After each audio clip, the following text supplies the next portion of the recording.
Assalamualaikum warahmatullahi wabarakatuh.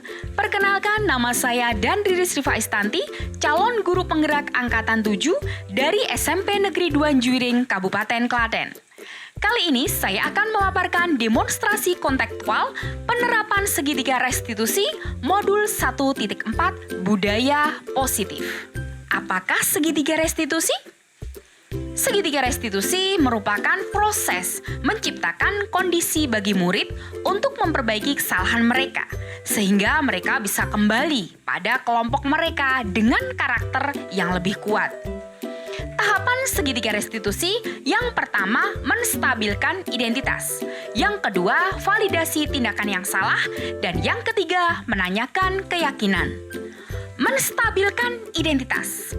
Pada tahap ini bertujuan untuk mengubah orang yang gagal karena telah berbuat kesalahan menjadi orang yang sukses, menggeser identitas gagal ke identitas sukses.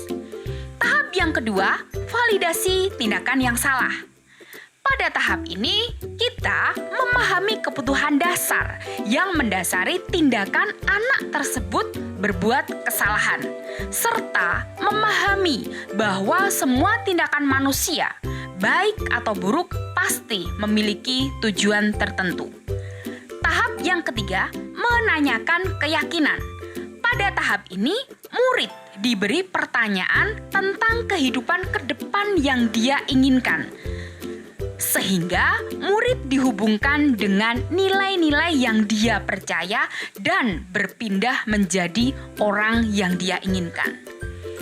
Contoh kasus 1. Hari itu berjalan seperti biasa. Namun, tiba-tiba Rani dan Anggita bertengkar. Pertengkaran tersebut dipicu Rani yang mengejek Anggita. Kemudian Anggita membentak Rani yang menyebabkan Rani menangis. Setelah guru mendapat laporan kejadian tersebut, Rani dipanggil menghadap ke ruang konseling. Bu Riris menerima laporan kalau Anggita tadi berantem sama Rani ya? Ya bagaimana Bu, saya jengkel sama Rani. Dari kemarin Rani mengejek saya. Bu Riris paham perasaan Anggita, meski Anggita marah, jengkel karena diejek Rani. Jika di posisi Anggita, Bu Riris juga akan marah. Ya iyalah Bu, mana ada orang yang tahan diejek-ejek terus. Ya, Bu Riris paham. Lalu setelah Rani tadi mengejek Anggita, apa yang Anggita lakukan kepada Rani? Saya marah sama Rani. Saya tunjuk mukanya. Habisnya dia menjengkelkan Bu. Oh begitu ya. Iyalah Bu, memangnya saya takut sama Rani. Ya, Anggita melakukan hal tersebut pasti ada alasannya. Nah itu dia Bu, Rani kan mengejek saya terus. Kalau saya pribadi sih nggak apa-apa, tapi Rani malah mengejek orang tua saya. Sudah saya ingatkan, jangan mengejek orang tua saya. Malah tambah mengejek. Saya kan jadi jengkel Bu. Saya sudah berusaha sabar, diam, dan tidak membalas. Tapi Rani malah nggak bisa disabarin sih Bu. Ya, Bu Riris paham. Wajar jika Anggita marah karena terus-terusan diejek. Padahal Anggita sudah berusaha sabar. Nah, Ibu salut dengan Anggita karena bisa menahan, berusaha sabar dan tidak mengejek. Bu Riris menghargai langkah-langkah yang diambil oleh Anggita untuk melakukan hal yang tidak lebih buruk lagi. Nah, sekarang mari kita pikirkan bersama. Kira-kira ketika Anggita itu marah-marah, berteriak, apakah itu sesuai dengan keyakinan kelas kita? Tidak Bu. Menurut Anggita, keyakinan kelas apa yang sudah dilanggar dari tindakan Anggita tadi? Saling menghormati antar teman dan tidak melakukan perundungan Bu. Tapi kan Rani juga melanggar Bu. Ya, Ibu tahu, Ibu paham. Tapi kira-kira apakah Rani mau melakukan pelanggaran yang sama? Tidak sih. Menurut kamu, saling menghargai itu penting tidak untuk Anggita? Jelas penting lah Bu. Jadi, menurut kamu, keyakinan apakah yang harus dilakukan jika dalam kondisi marah? Harus sabar Bu. Bagus. Sabar itu menurut Anggita ada batasnya tidak? Tidak, bukan. Kalau sabar itu ada batasnya, berarti nggak sabar, Bu. Nah, pinter. Nah, jadi kalau begitu Anggita mau memperbaiki masalah ini? Mau, Bu. Hal apa yang akan Anggita lakukan untuk memperbaiki masalah ini? Harus lebih bersabar. Kalaupun ada yang mengejek, lebih baik saya melaporkan pada ibu atau bapak guru. Ya, Pak, itu adalah solusi yang terbaik. Tetap semangat belajar. Semoga semua permasalahan yang kita lekas teratasi. Ya, Bu. Terima kasih, Bu. Contoh kasus 2. Guru mendapati Nindya menyontek saat ulangan. Guru kemudian memanggil Nindya ke ruang konseling untuk berdiskusi mengenai kejadian tersebut, agar Nindya mampu mencari solusi untuk memperbaiki kesalahannya. Nindya, kamu sudah sarapan? Sudah, Bu. Nindya bawa bekal juga kok. Malah Nindya sendiri yang menyiapkannya loh, Bu. Wah, hebat. Nindya tahu tidak kenapa ibu panggil ke sini? Sepertinya gara-gara ulangan tadi ya, Bu. Kenapa ulangan tadi? Saya menyontek, Bu. Menurut Nindya, menyontek itu salah tidak? Salah sih, Bu. Tapi bagaimana ya? Baik Nindya, terkadang kita ada dorongan membuat kesalahan. Tapi baik, Nindya sudah menyadari kesalahan tersebut. Iya, Bu. Nindya tahu kok itu salah. Nah, sekarang mari bersama-sama kita mencari solusi dari masalah Nindya tersebut. Nah, Nindya, ibu tahu, mesti Nindya punya alasan melakukan itu. Kira-kira alasannya apa?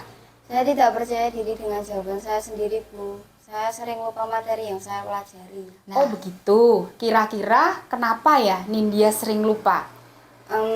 Mungkin itu ya, Bu. Kan Nindya sukanya SKS, Bu. Apa itu SKS? Sistem kebut semalam? Iya, Bu. Oh lah, itu berarti yang membuat Nindya tidak memahami materi secara baik. Iya, Bu. Nindya, kamu ingat keyakinan kelas yang sudah kita sepakati bersama? Masih, Bu. Nah, sekarang menyontek itu apakah melanggar keyakinan kelas kita? Melanggar, Bu. Nilai apa yang dilanggar? Kejujuran, Bu. Saya menyontek artinya saya tidak jujur. Menurut Nindya, apakah kejujuran itu penting? Penting, Bu, karena Nindya sendiri juga tidak suka orang lain kalau tidak jujur dengan Nindya. Betul sekali, kejujuran itu memang sangat penting. Kita jadi orang jujur, maka banyak nilai positif dari diri kita, sehingga kita menjadi pribadi yang disukai banyak orang. Nah, sekarang bagaimana perasaan Nindya saat menyontek tadi? Tidak tenang, Bu. Nah, Nindya, kalau kita berbuat tidak jujur, curang, berbohong, itu akan memunculkan kebohongan-kebohongan berikutnya. Nah, sekarang apakah Nindya akan mengulangi menyontek lagi? Tidak, Bu. Nindya menyesal. Nindya janji pada ibu dan diri Nindya sendiri untuk selalu berbuat jujur, termasuk pada saat ulangan. Nah, Nindya minta maaf ya, Bu, karena perbuatan Nindya tadi. ya, alhamdulillah Nindya sudah menyadari kesalahannya dan Nindya mau meminta maaf. Nah, sekarang bagaimana mengubah cara belajar Nindya? Kemarin kan dengan cara belajar Nindya yang kemarin, Nindya mudah lupa, kemudian tidak percaya diri. Sekarang bagaimana cara belajarnya yang baik? Nindya harus belajar secara rutin, bukan hanya saat ulangan saja, Bu. Nah, bagus. Sekarang Nindya sudah menemukan solusinya. Silahkan konsisten belajar dengan rutin, mudah-mudahan memperoleh hasil yang terbaik. Sekarang pikirkan masa depan Nindya saja, yang berlalu biarlah berlalu. Terima kasih, Bu. Nindya pamit ke kelas dulu ya. Oh iya, silahkan. Assalamualaikum warahmatullahi wabarakatuh. Hari ini saya sangat senang sekali diajak berdialog dengan Ibu Riris. Saya menyadari kesalahan saya tanpa harus merasa disalahkan, dan saya juga diajarkan untuk mengganti sistem pembelajaran saya, bukan hanya belajar saat ulangan saja, sehingga saya lebih percaya diri dengan jawaban saya sendiri. Terima kasih Bu Riris atas bimbingannya. Wassalamualaikum warahmatullahi wabarakatuh. Assalamualaikum warahmatullahi wabarakatuh.